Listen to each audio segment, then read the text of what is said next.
Hello, everyone, and welcome to this new Shifting Gears with SDV webinar.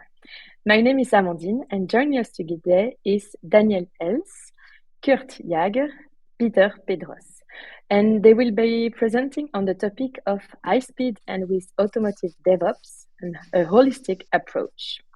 If you have any question for Daniel, Kurt, and Peter, as we move through to today's presentation, feel free to ask it in the chat box or to use the Ask a Question tab. Without any further delay, Daniel, Kurt, and Peter, over to you. Thank you, Amandine. Thank you so much. So welcome also from my side. I'm Daniel Els, and together with Kurt and Peter, we bring to you High Speed with Automotive DevOps, a holistic approach. And yeah, let's go ahead with the agenda. So we begin with a short introduction of ourselves, but also of DevOps. And then we go, just have to press the button. Then we go to the subject matter with high-speed development, high-speed quality and compliance, and high-speed DevOps with OTA updates. And at the end, we have a very short conclusion. So let's go ahead with introduction. Yep. Peter. Yes, my name is Peter Pedros. I have quite some years experience in engineering, software engineering, quality in regulated environments. My special topic is compliance and audits in agile environments. Yes, hello, my name is Kurt, and I have the same experience, 35 years. Unfortunately, it's not Conway's law, it's Conway's law. So I'm working for companies like Audi, Mercedes, Bosch, Conti, Tesla, Saab, Volkswagen, China. I was last week, so you can name them.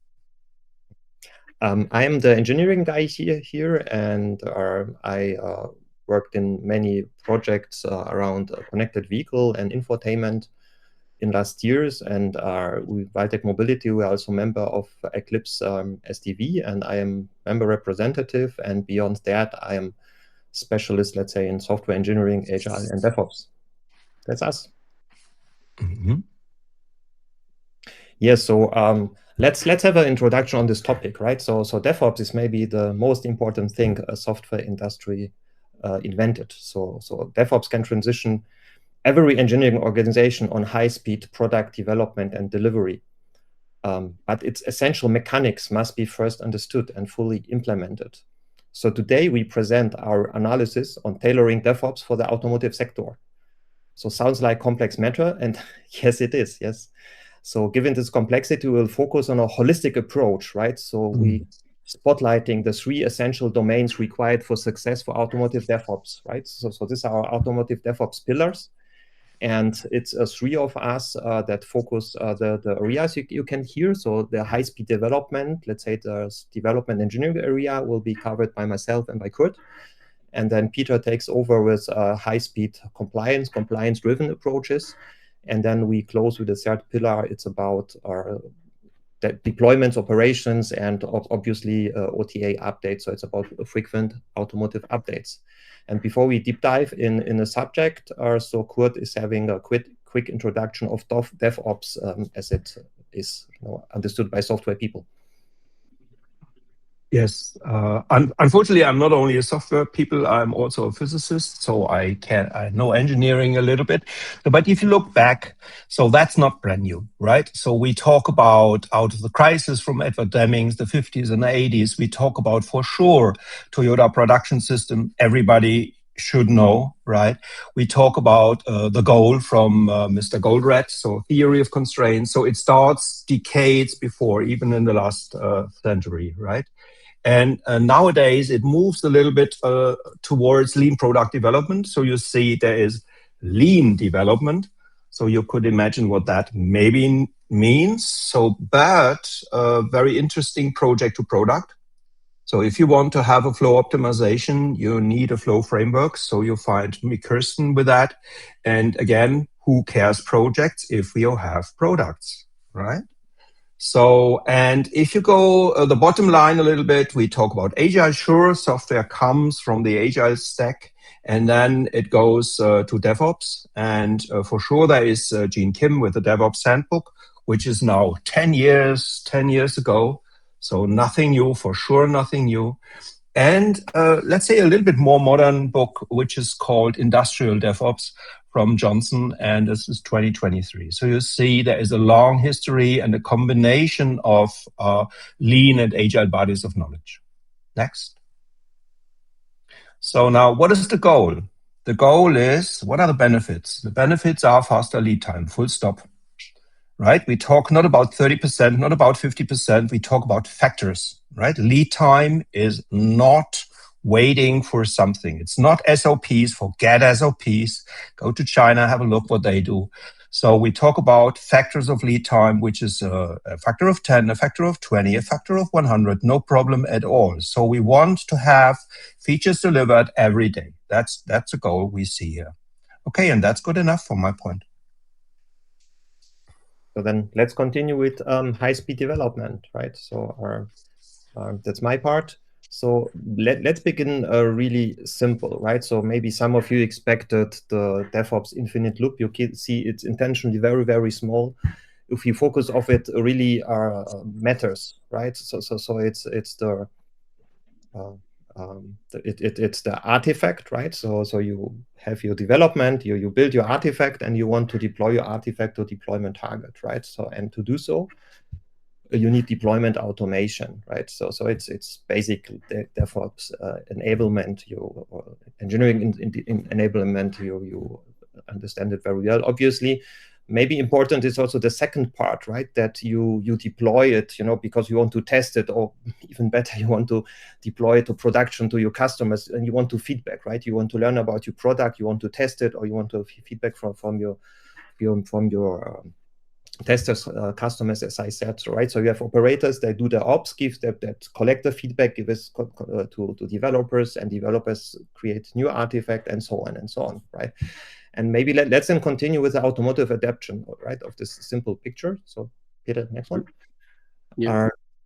So what kind of artifacts do we have, right? So obviously it's a kind of OEM, OES, right? So today, if we go on conferences or talk to OEM, so every OEM is having their own software platform or wants to have it, right? We have the classical ECUs software or apps container. Cloud software is also important, obviously, right? But the second part, it's the infrastructure, right? It could be also artifacts that are deployment on other targets itself. But look on a top left, right? Also specifications, test reports, documentation, right? So DevOps makes no difference in theory, right? What kind of artifacts do you want to have, right? But you want to deliver those on targets, right? And targets are, as you see on the right-hand side, it's obviously software. It could be software in the loop targets or virtualized hardware, what we prefer, right? We'll come to this point later. You have obviously hardware in the loop and all the other things, but yeah, maybe it's a little innovative to you, but if you talk about DevOps, right? So you make no different process like deployment from left to right. So you can also see auditors or regulation authorities also as deployment targets, right? So let's then continue with releases, right? So obviously we want the artifacts, right? So the stable and verified combination of artifacts and supported deployment environments, right?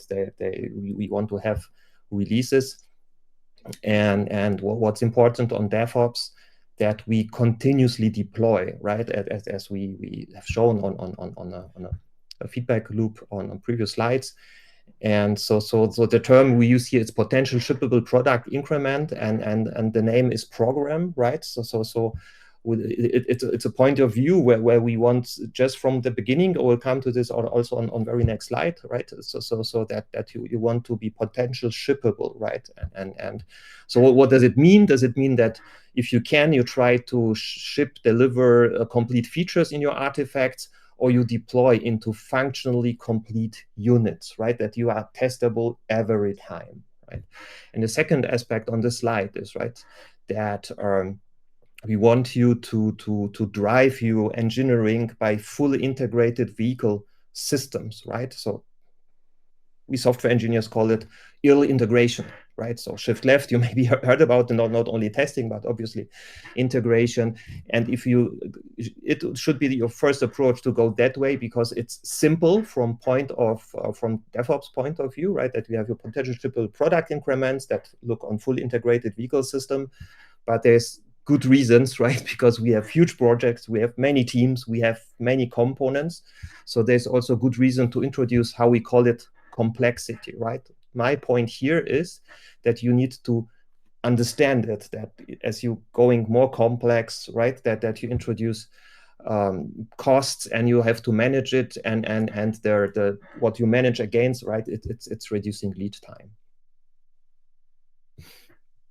And my final slide on this is engineering section on DevOps is what you can see as an engaging action headline, right? You can't start soon enough deploying, right? So the point is that we want to do it, but we know that we develop in typical automotive projects, we develop hardware together with software, right? From time point of view. And so it's nothing new to this group. So that solution here is virtualization of the hardware, right? And so the conclusion now of this section is that full vehicle virtualization is non-negotiable if we want to come up on high-speed product delivery, right? And development. And so that key, right? That's a statement here. But you have also to understand that, this may be a lot of stuff now here, and we need some flexibility and agility to make this concept work, right? So you have to define your release smoothly. So how we state here, so it needs to be useful, it needs to be valuable to you now, but also reusable later, right? So otherwise you introduce waste, right? And so what we're talking about, we talk about feature quality, right, level, maybe also security, artifacts, integration strategy. So be smooth and be also efficient, right? So I call it here dual value proposition, right? That every test case, every process document, whatever artifact you create, right, it needs to be valuable today to you, but also certifiable for vehicle approval tomorrow, right? This is a strong statement from my side, and I give over to you, Kurt. Yes. Okay, then next slide, please. So because I'm a little bit the organizational guy, to make this happen, it is necessary to organize yourself around value. And you see lean thinking, this is not a new book, again, totally not new. So we speak about precisely specify value by product. So think about products, maybe not so much platforms. Identify the value stream for each product. So check out what is the people you need, what is the processes you need, what is the organization you need to build a product. And if it's procurement, it is also procurement. If it's legal, it's also legal, right? Put these organizational parts into your value stream. Make value flow without interruptions. So look for the next constraint, look for the next constraint like you do in production, right? Check for bottlenecks and optimize the bottlenecks. So let the customer pull value from producer. So it's not only the end customer. If you have a Kanban board, the next Kanban column is your customer. So let him pull, not do any push. Push is bad here. It just is like a highway which is fully blocked. And then do an endless loop. I'm coming from the software company, so pursue perfection. That means we start with lead times of years and we end with lead times of minutes. That's a big difference. Okay, next slide, please. And to make this happen, you need to look for your continuous delivery pipeline, right? You need something like this. We talk about DevOps. We even talk about Ops Dev. So do that on the production environment. So it's continuous exploration, it's continuous integration, continuous deployment, and at the end, it's release on demand, even for a car. Okay, to make something like this happen, again, organizationally, you need something like a system team. You need to have people who organize this continuous delivery pipeline. It is your speed, it's your engine, it's like in production, and you need that also in development, right? Lead time is very, very important. Okay, so good. No, sorry. Next. Oh, good. So, Okay. Peter. Now it's my turn, and now we are talking about high-speed quality and compliance. And of course, a lot of people say, oh gosh, if we wouldn't have compliance, we would be so fast. We would be so much better. And I would like to talk a little bit about some myths and some problems behind that and what advantage compliance can really bring. So if you look at some specifically problem statements, which we hear a lot of time, if we talk about processes, described way of workings, Kurt mentioned the standard operating procedures. We have complex standards and regulations. And then a lot of time we hear, hey, what we have here is outdated. It's so complicated. We can't write it down. And if we want to change it, it takes so much time to change the processes to make sure that they are compliant. And if we have them described, our people struggle to adopt and adhere to these systems and to that what has been described. I won't go through each of these points here, but what people are fearing is that we have non-compliances. We go to court.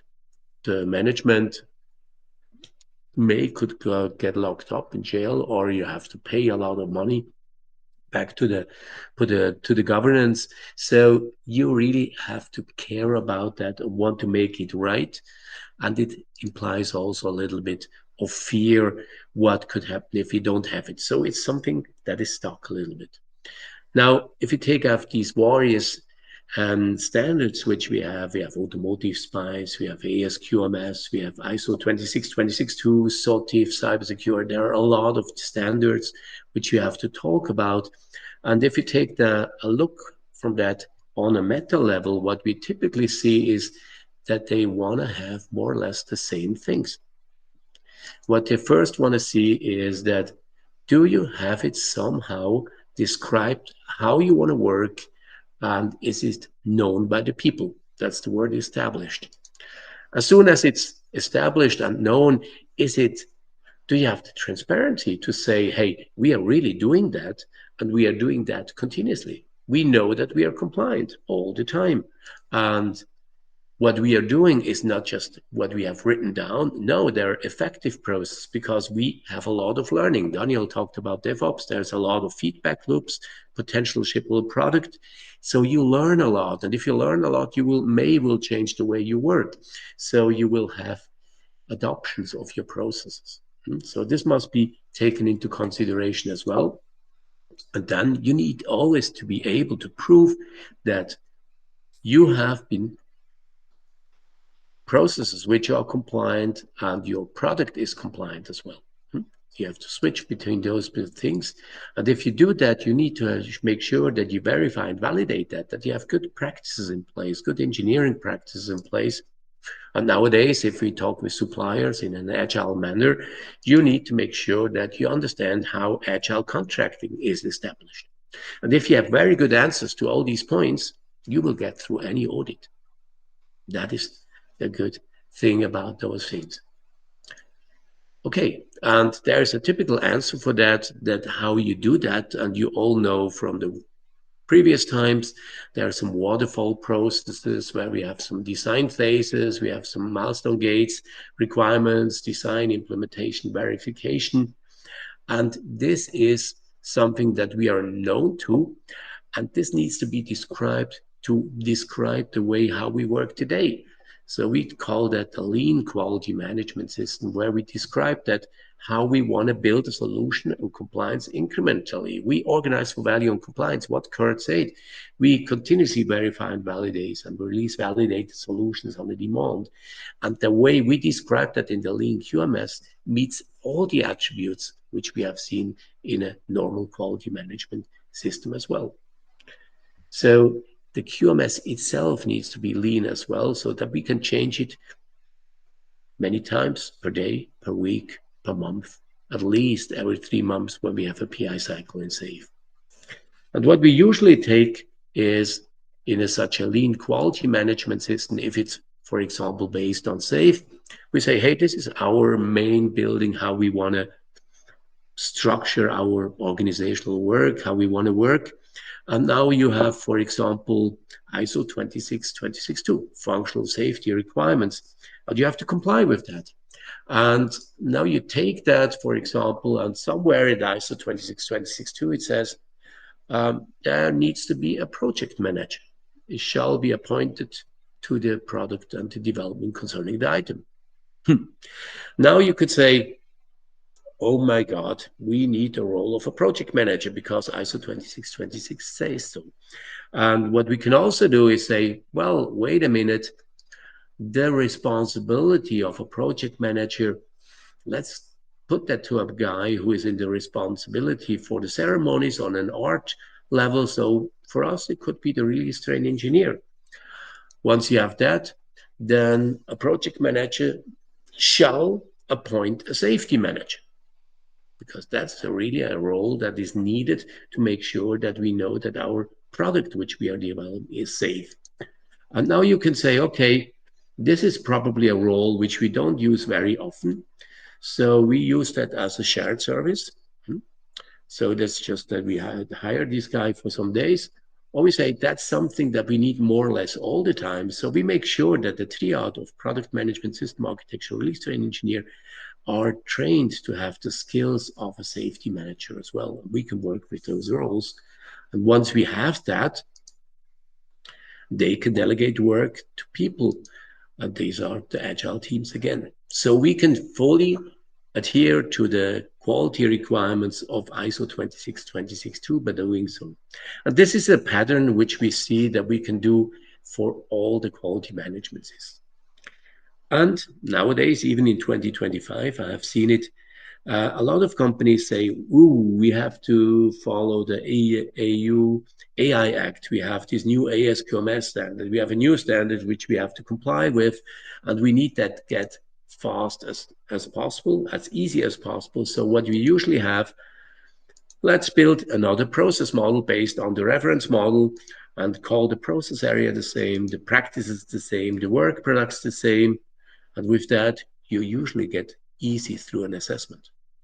The problem with that is that it doesn't help because it just describes what the reference model wants from the standard, but not how you're working. It's much better to say, hey, this is the way we work. If it's based on SAFe or DevOps, you have your epic Kanbans, your work products, your roles, and you take now those various standards as a book of knowledge of things which have gone very bad in the past, and you use them as something to help you to have better processes in place. So you say, there's a referential mapping now. This practice here, yeah, we do that a little bit here in this epic Kanban, a little bit over here as well. This work product, yeah, this represents in the software architecture document, this practice over here, and there. And now you can have as many standards as you want, and it's only one QMS which you need for that. Of course, that's a little bit harder for the group who does that mapping, but it's optimized for use in a company because the people, they only have to follow that defined process and they could more or less forget about those standards. So we make life for them much easier if you do that right. So if you go through an audit, and if you really have to prove that you have done it, it's not helpful that you just say it's here described here. You have to prove that people stick to that. We call that adherence. There are several ways of how you can prove adherence. You can do audits. If you want to do it automatically, you can count on the defined work products, the outcomes of the practices. You can put them in a relation, then you have derived metrics. And if you have people trains, you get a very good indication if processes are followed. One short example, you have stories defined and test cases defined. You know from your past, products are good tested if you have 5.8 test cases per story. Now you have 6.2. Smells like a good tested product. Yeah, and this mapping, this is quite a hard job. And this is something that groups 10, 20 people does for half a year, takes a lot of time. It's error prone as well. So this is something that can be supported with AI nowadays as well. And we strongly suggest that you go into AI to look something like you can do that mapping as well, because you can do that now continuously as well. You run such a process within 2-3 hours. And then you get results if something is missing. And if something is missing, then based on the knowledge graphs and the AI, you can even get interactive guidance of how you want to improve on that topic. So this allows you to change the processes daily, monthly, in a PI cycle monthly, and still be sure that you're in sync with all the good things which are mentioned in the standards. Standards is not something that stays clear. That is something that evolves over time. We have a lot of new standards. For example, in automotive, the ASQMS is one of the biggest standards, which is coming up from China. So China speed is here as well. And they're looking up in not as the old world, where we say there's an OEM and its suppliers, they're building a product. Now in the new world of ASQMS, they say, hey, even if we have a product, it's not something that lives for its own. It lives in a society, it runs on the street, it has traffic signs to accept, it transports people. So there are a lot of people involved. So there is more regulatory questions asked to do that. And if you look at the speed for that, just in 2024, there were 500 new automotive companies founded in China just last year. But there are also very good things which are going on. I like that continuous homologation for software-defined vehicles from digital auto. It's going into the same direction that we say, hey, we have our global regulations, OEM requirements. How can we go in an agile, incremental way to continuously improve that and have that always on the same spot, that we have our certification bodies, regulatory authorities, as well as we have good tested and inspected bodies, and our products are really worthwhile to work with that. But there's one sentence which I like very much from Joe Justice from Tesla: the time for certification sets the pace for innovation. And if you transform that compliance thing not from a burden which you just have to overcome, but we transform that into a strategic advantage, we will reduce audit cycle time by 90%. We can really gain on that and streamline compliance process and free up these resources. We can minimize compliance risk, and we can cut on the overall compliance cost by 40%. This is really a strategic advantage, and we should work with that. Now it's my time again with high-speed DevOps with OTA updates. So let's get back to the model you know already. So I introduce now something that indicates that we want to go on high speed, right? So we where we are now, right? We have a high speed compliance driven development, right? This is how we call it, right? So we started with high speed development. Now Peter told us how we can do continuous compliance and what's important here. So let's go on high speed, right? As our artifacts are now stable and type approved, so we can deploy, right? We can do it. Can we, right? So maybe let's talk on the next slide, right? That we discuss, well, what means high speed truly, right? So if we look on DevOps champions, right? So DevOps champions is something maybe emotional, but if you look on the so-called DORA reports, right, that give you the status of DevOps reports every year. So they name a so-called DevOps Elite Performer, right? And all those Elite Performer, they align to those benchmarks here. So let's go through those benchmarks, right? So if we talk about deployment frequency, right? So Kurt mentioned it already, right? So if we talk about high-speed automotive DevOps, we want to be able to deploy on demand, right? So it's important to understand, right? We do not say that engineers have to bring the artifacts on demand to life, right? But we want to be able on demand to have a compliant artifacts, right? Type approved that go alive to customers, right? And that means multiple deployments per day, right? And I even heard higher numbers, that multiple deployments per day, you know, could be much more, right? If we talk about lead time, as far as I know, it's the same than cycle time, lead time, right? It means that what is the time you go from code commit to production, right? So in the DevOps champions do it with less than 1 hour, right? So I don't have the answer how it have to work with compliance, but I'm pretty sure that we can, should take it as a benchmark and see how close we can get here to with automotive DevOps, right? So these benchmarks are from software DevOps, as we know from Google, Amazon, or whoever, right? Then it's important that the releases we produce, right, that they are good quality, right? It's not only high speed, but also high level quality, right? So the change failure rate is 50% maximum, right? So it's percentage of deployments that cause a failure. And in the case we have failures, so it's important to measure the mean time to restore our service, right? And so the DevOps champion can do it within less than 1 hour, right? So it's I like those numbers, but it's really, really ambitious for any organization, also for my organization, I can tell you, right? But anyway, let's continue and see where automotive comes from, right? So what I can tell you for my project, what I know, right? So there are organizations or departments at OEMs, they are called somehow recall, right? It's because if the cars are recalled to the workshops and stuff, so this is where many OEMs start with, right? But what we also have in automotive that's very interesting, and I think there's potential there. It's after sales and dealership based maintenance and customer, I call it like maintenance customer success organizations, but they know the customer very well, and there's also potential for revenue streams, right? So here we I would say we come from quite low, right, to high. So it's a hard transformation or hard path, to get to high speed, as I show you on previous slide.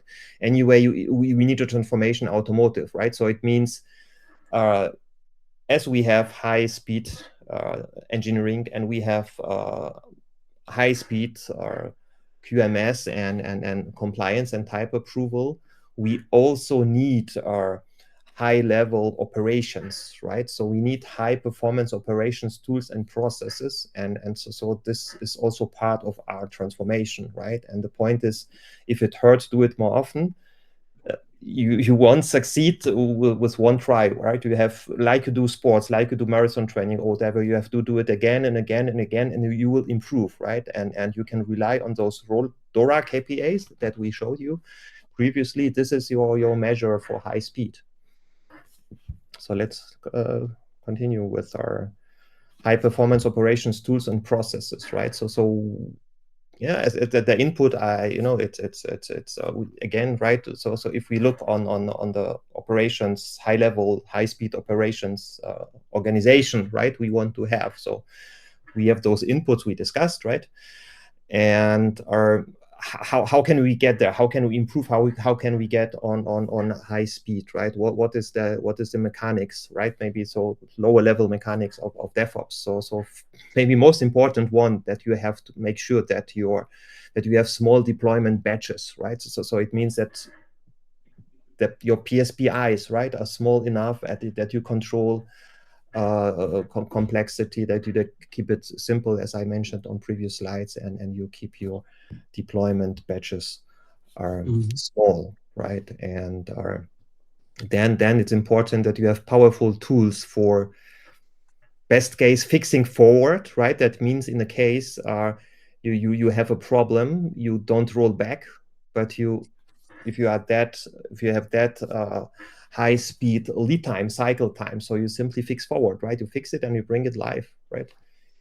But it's obviously also good practice having good rollback tools, right? It means that you obviously bring your stable version back, and this is what you can do. If we look on the third point, it's very, very interesting, and the DevOps champions have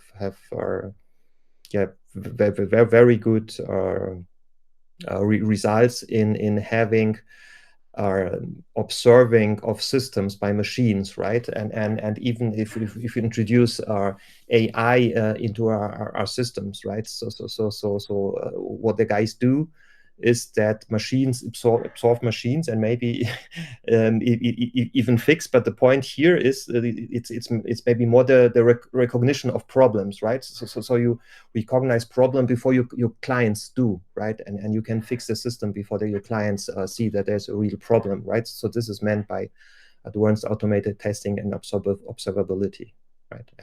And also companies like Tesla do stuff like that. And maybe some of you, if you heard about our DevOps already, maybe if you research a little more, maybe you heard about site reliable engineering. This is how Google do DevOps, and they also teach us that they teach also the software industry, I would call it like that. And so I mean here automotive adoption of SRE or similar major DevOps approach, right? So I don't sell SRE for you, but it's very important to Google, and if you want to have a good job, right, you can practice as SRE engineer, and then you have good chances for jobs. So we need things like that for automotive, right? That this is my point. So let's go to the next slide. This will be my final subject matter slide before Kurt continues. So my hard statement here is as far it's my personal opinion, and I think it's true, right? So I see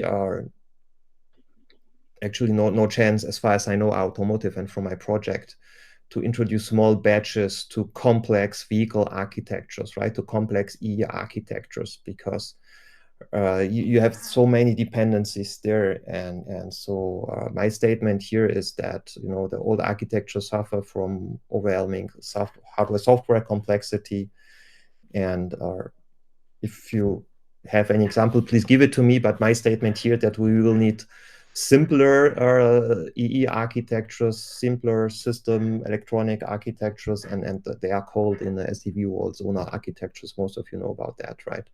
And so this, I want to bring this in place. But also that sentence, right, that I was talking a lot about DevOps champions, how great they are, right? But believe me, even those DevOps champions like Google or others, they software giants, right? They cannot fully eliminate problem with dependencies. You simply cannot, right? You have to manage, right? So I give you my personal list. I think we have to face an automotive, right? So you have on your ECUs or your high performance computers those logical zones, or however you manage that, right? But you have ASIL CD, AB, and QM, and you have so the different I call it zones. And if you go for instance, for safety approval, you have to show the auditors how Peter said that you understand your traceability, right? So you have managed dependency here, right? And the same obviously about any domains of functional technical components, like maybe you should avoid dependencies between ADAS and IVI and stuff like that, right? And as vehicles become more and more digital, digital twins, digital ecosystem and stuff, you have also to decide and define how is your dependency between vehicle and the cloud, right? As your clients do not care about whether the cloud is having problem, right? They want to have a running system. They want to have great experiences in the car and great mobile experiences, right? So you should understand whether you, for instance, you use cloud only or for general connectivity, security, and scalability, what you need for your car, for your digital experience in the car to work, or maybe you want to increase your DevOps scenario, your DevOps scope also for digital ecosystem or specific value chains and services, right? This is what you have managed as well. Good, it's your turn. Okay, then next slide, please. Again, I would close this a little bit up with a sentence, systematically reduce bottlenecks in products, process, and management. And again, it's products, processes, and management. So everywhere where you can wait, you have to systematically check. And one nice picture for that is very often used from Henrik Nieberg is failure recovery is more important than failure avoidance. Right? So we need to recover fast. And then you got a smile in the face. If you stay in the stall and if you're limited in the time, which changes very, very, very fast today, you will not come out of this box. Okay, next slide, please. And just some more arguments and the situation we found, right? There is a Harvard Business Review, which is years ago, with 5 points how to become fast. And if you see the challenges have an innovation rate of 100 changes per day in production. Maybe it sounds for many of you impossible or unbelievable, but it is possible. We are right there. We are between 10 and 100 changes per day, not even in development, but in production. So why is that important, or why that helps, right? First of all, small teams almost always move faster than large teams. So think about small teams. Then push to learn in market. Forget to learn in-house, right? You will not learn so much. In-house is always limited. You have to look over your plate. Then measure learning, not results, right? You have to have fast parameters, fast KPIs where you can anticipate what you will have at the end. So you need that early, right? Then another thing is, you should not tie funding in quarters. You should tie fundings to problems like you do in startups. So if you have a problem, give the budget for the problem, fix the problem, next budget, next problem, next budget, next problem. It's not helpful if you have yearly budgets, right? You overpay a lot, you're becoming slow by that. This also does not help, right? And then ensure, right, that decisions you make are not clear. The data are not clear before you have to have fast decision making. Okay. So these 5 blocks, if you check them, how you could do that from an organizational point of view, right? Next slide, please. And I give you a very aggressive, but also very good tip. So there is a hashtag called mob AI. What is it? It's a dynamic mob, which is steered by an AI. So you have an AI which optimizes product, process, and management bottlenecks. So you have an AI which has the full control over your production, which has the full control over your development, and you check for the next bottleneck, you check for the best added value, and then you combine a dynamic group of people, which is called mob, to solve the next problem. So what is a mob? I mean, each mob has a clearly defined task. It's a team of 3 to 5 person. It has clearly defined roles, right? There's one driver, the rest is navigators. So you focus with a cross-functional team. You even not need Scrum. You don't need Scrum Masters. You don't need POs. It's a dynamic team, which exists maybe for hours, which exists maybe for days, depending on the problem you want to solve, right? So very dynamic. Your AI staffs a mob for solving the problems. And now you see this can be very, very, very fast. Okay, and this is just an idea for you how you can react. And there are companies who are doing that, right? This is not just an idea. You can check for #MobAI in Spotify, wherever you like, and check out what they say. Okay, so that's my final words here for content. Conclusion. Maybe one more slide. And then just for me, I'm coming from the software business, and years ago we have something like test-driven development. So first we write the test, then we write the products against the test. And you hear today something from Peter Pedros, where we speed up compliance to be compliant to a level where we can do compliance first. We say compliance-driven development. So you develop first, you are compliant, then you develop against your compliant measures. So, and this leads to a very good old sentence from Robert C. Martin, which is test and requirements, requirements a test, a Möbius strip, right? So why doing both? You have it in one place. You need to have requirements which are automatically tested against your product every minute, right? And that leads, again, to a continuous homologation for each car. And it's possible with AI. For sure, it's possible. My last words.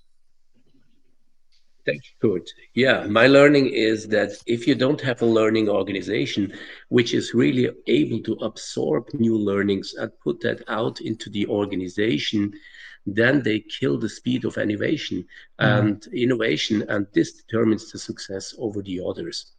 So we can use AI nowadays, and I'm sure it will not replace us, but it will reshape us. It will help us to have a responsible evolution, and we will embrace that. And with AI, it will not only transform our processes, audits, and compliance, but also our culture. And I like that mob AI, which Kurt brought into play, because that is the value we deliver to society. Will get much better with that as well. But that is what basically everybody who wants to make a decent work, which makes sense as well, which is satisfying, that you want to produce help to society and build better products, right? Daniel. Oh, your mic is turned off, Daniel. Thank you. I had some noise in the house, therefore I turned off things.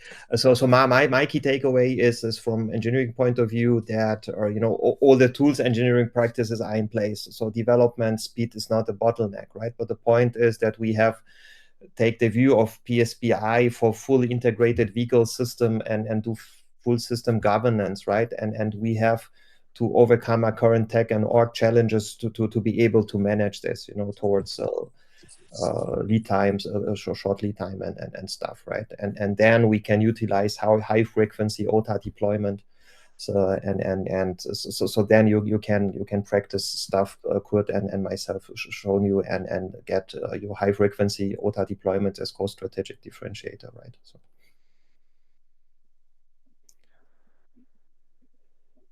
Peter, last slide. So the question now is, we have a holistic approach here, and we want to, we cannot solve any problem, right? So we want to show you what you can get from us if you want to have some detailed and expert level or consultancy or feedback or questions, whatever, right? So we will give you a short overview about how we can help you to the point, right? Not from holistic point of view, but from a point, right? Good. Yeah, I think for me it's very short. We organize value streams. Let's phrase it that way. Thank you. Okay. And from Petco, we are building compliance and quality-driven development. Kurt is on our advisory board as well.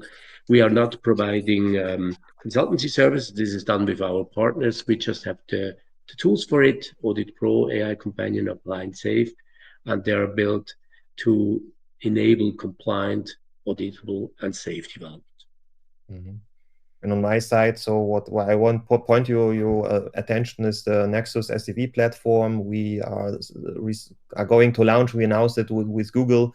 It's DevOps, also developer experience. We like also this word focus, and it's have holistic view on vehicle and backend as a distributed software system, and we can also deliver at large scale automotive cloud systems and things you see here. So thank you so much from our side. We are through.